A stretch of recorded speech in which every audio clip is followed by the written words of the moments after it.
Hey guys, so I am back and I'm going to do another video still on circular motion, so I'll finish that topic. And in this time is about on the road, so stuff that happens on the road, things that you need to take in consideration. Go on the other videos on motion in the circle, so there are two there already, so go on those videos if you need to recap what we have been saying so far, okay? In any case, if you follow this link, there is on the video, and I'm going to put the link on the description, there is going to be a video that kind of recaps everything that I said in the other two videos. So it is something like, you know, you have the images and you have like a song that looks like from James Bond from the 60s, but it has there an explanation and a visual explanation with some animations about, you know, the things that you need for circular motion, like the force perpendicular to the velocity, that you always have acceleration because velocity is always changing, because velocity is speed with the direction, so even if the speed is constant, velocity changes, all that stuff, okay? Now, we are going to consider what is going to happen when you're going on circular motion, and especially focus on how the car is not going to skid or lose control, okay? Or how you do not lose control of the car, okay? So imagine that you have a car. The mass of the car is m, is moving at a speed v, and it goes along a road, and there is a hill on the road, so the curvature of the hill is r. Now, I have two forces acting on the car, as you can see on the picture. So one of the forces is the force of gravity, mg, and then I have the s, which is going to be my support force, okay? So these are my vertical components, and as you can see from the picture again, they go right in the same direction towards the center of the curvature. So, in my vertical components, my resultant force, Fr, is going to be mg minus s. So I'm making minus to be going up, okay? So I can make this to expand this a little bit. I know that resultant force is always mass times acceleration, right? Newton's second law. So I can say that the resultant force equals mg minus s, the support force. That's mass times acceleration. And as we know, for circular motion, acceleration is v squared over r, so that means that the resultant force equals mass times v squared over r, okay? So, again, if you don't know how to get to this formula, go on the previous videos. I don't know if it's the first or the second one, and I think that the video on the link is going to tell you the same, okay? Now, what makes me lose contact to the road, okay? So here on the top is again my resultant force, the formula that we got from before, and now the thing that happens is if a car loses control, that means that the support force is 0, so I have no support whatsoever. So I go again to this formula that is here, and I substitute S, the support force, for 0, okay?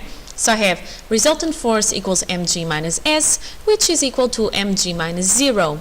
This means that my mg is equal to mass times the velocity squared over r. I now put a v0, I'll tell you about this one in a second.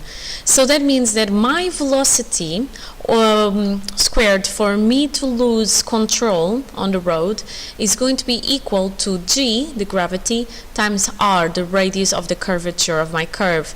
This is because the masses cancel out, okay? So this can be, this is independent of the mass of the car, so they can give you an exercise without telling you the mass of the car, and you can still figure out just by knowing the radius of the curvature, okay? So the reason why you call it V0 is because it's going to be a limiting speed. So that's going to be the speed at which the car stops losing or starts losing control, or starts losing contact with the road, okay? And there is an exercise there in case you want to do, which is simply applying this formula, okay? They tell you about a car, they tell you the curvature of the bridge, and they are telling you, or they are asking you to show that they lose contact if the speed is bigger than 7 meters per second. Again, look at the exercise. They didn't give you the mass because you don't need the mass of the car. Now imagine that I have the same, but it's not a hill and I'm on a roundabout, okay? And let's imagine that this is a level road. I can still figure out what is going to be my velocity for me to not lose control, okay? So I have a centripetal force that is provided by the force of friction between the tires and the surface, okay?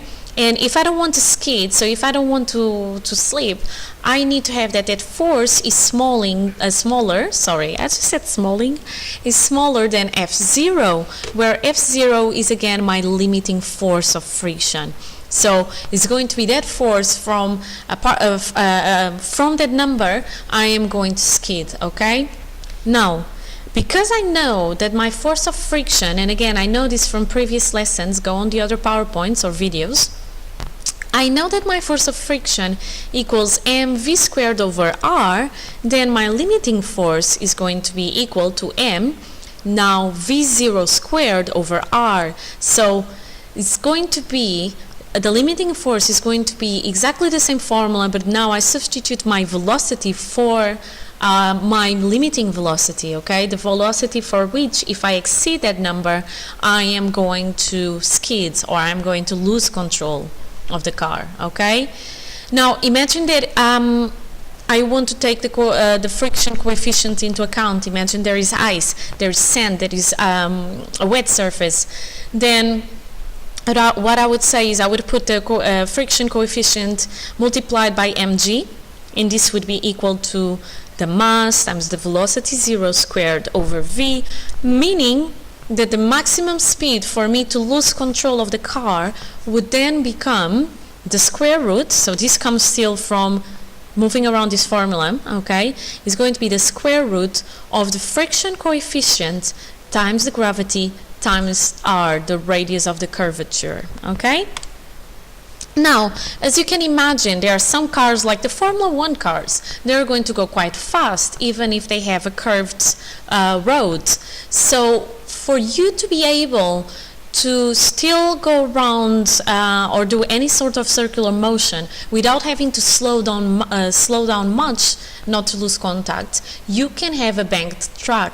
So that means there is a track, just like it shows here on the picture, where it's leveled, okay? So it has an inclination of a certain degree. So, for example, here is theta, okay? So without the banking, the centripetal force, it would be only provided by the sideways friction, and the car could go outwards if the speed would be too high, right? But now, because I have my road to be inclined, I am going to have an extra force that is going to help me out. And not an extra force, but I'll have some components that will help me out. And I'll show you in a second, okay? So my components here, so look at these two support forces, N1 and N2 for each of the wheels. They are going to act as the centripetal force.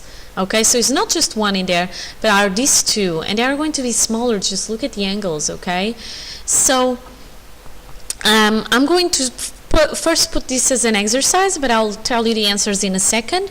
And I want you to see or to show that for me not to have sideways friction, I would have to have a velocity of v squared that is equal to g, the gravity, times r, the radius of the curvature, times the tangent of the angle. Pause the video if you want to try. If you don't want to try, I'm changing it now, okay? So I'm showing you the solutions. So first you need to remember that you already know that the vertical and horizontal components are going to be to do with the cosine or the sine of the angle. Okay, so go back to my mechanics playlist where I have this, okay? And I am looking for both horizontal and vertical components, okay? So horizontal components, these ones, okay? I have N1 and N2, the two of them, times the sine of the angle, because I want this, okay, this component, they are equal to mv squared over r, okay? So that's going to be my horizontal component. My vertical component, which is this one, where I have here my the force of gravity, is going to be N1 and N2, but now I want this component, so I want the cosine of the angle, okay, of the inclination, and that's going to be equal to mg. So I have, if you think about it, the sine and a cosine, so I can put one on top of the other and get a tangent, okay? So the tangent, which is a sine over a cosine, the tangent of the angle, theta, is going to be n1 plus n2 sine of theta over n1 plus n2 cosine of theta. And this is going to be equal to, look at this, mv squared r over r divided by mg, okay? So that means the m's cancel out, so again mass is cancelling out. That means that the tangent of my angle is going to be equal to the velocity squared divided by gr. So that means that the condition for me not to skid, slip, to lose control of my car is going to be that my velocity squared is equal to g, the gravity, times r, the radius of the curvature, times the tangent of the angle, okay?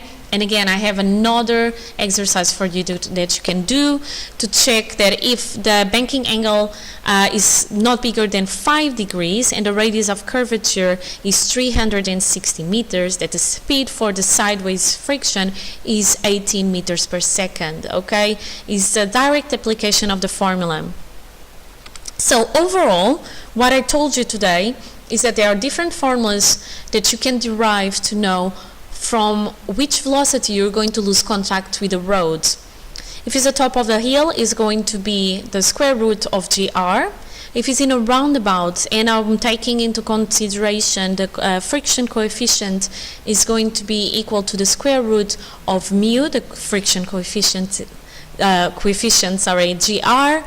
And if it's in a banked track, so one with an inclination, that's going to be equal to the square root of gr times the tangent of the angle, okay? So the tangent of the inclination. Of course, if I would have a friction coefficient given in the exercise, I would have it right here in front of g, okay? I hope that was helpful. I have here some questions that you can attempt if you want. I'm obviously not going to read all of them. And these are the solutions for the questions, okay?